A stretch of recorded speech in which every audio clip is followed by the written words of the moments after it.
Elle a bien failli disparaître du paysage spinalien dans les années 80 lorsque sa toiture s'est écroulée avant que Philippe Séguin, le maire d'alors, n'obtienne au forceps son classement au titre des monuments historiques en 1992 et que sa rénovation complète n'intervienne au début des années 2010 pour un coût de près de 2 millions d'euros. Ces 72 marches sont aujourd'hui largement empruntées par des curieux venus voir ce bâtiment insolite ou par des passants qui montent ou descendent vers le parc du château. Voilà résumé un petit pan de l'histoire de la tour chinoise, construite au tout début du 19e siècle. Une histoire que connaît sur le bout des doigts son sauveur en chef, Jacques Grasset. C'est une copie conforme.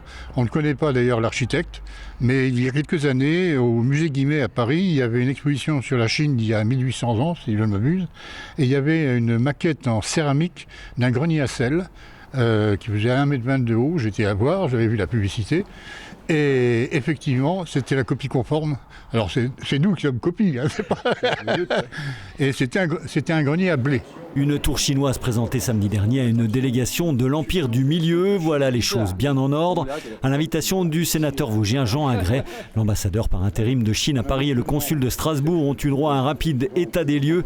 Dernière étape d'un séjour de 2 jours dans les Vosges, avec des arrêts auparavant à Remiremont, Plombières-les-Bains, Vittel ou Contrexéville. C'est plutôt le peuple des Vosges qui ont gardé ce témoignage d'amitié, une fascination les uns des autres Absolument. dans le temps. Et on garde toujours comme un monument historique. En 2022, le président Macron a visité la Chine. Et en 2024, mon président a visité la France.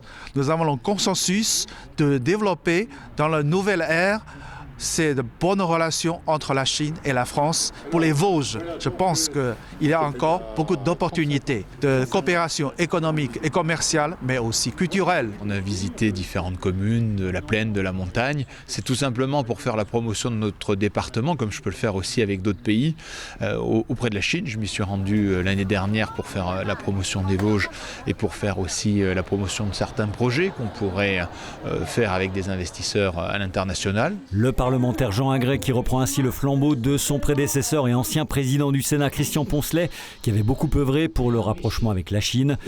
Aucune annonce particulière à l'issue de cette visite dans les Vosges, notamment au sujet des termes de plombière dont il a été question. Les affaires diplomatiques sont une histoire de temps long, tient à rappeler le sénateur en citant son glorieux aîné. Seul élément tangible pour le moment, une exposition culturelle d'art sera visible dès le week-end prochain au musée Fréry de Remiremont avec des prêts d'œuvres par l'ambassade chinoise. Merci pour votre grande contribution. Merci à vous. Pour faire cette suite de l'amitié.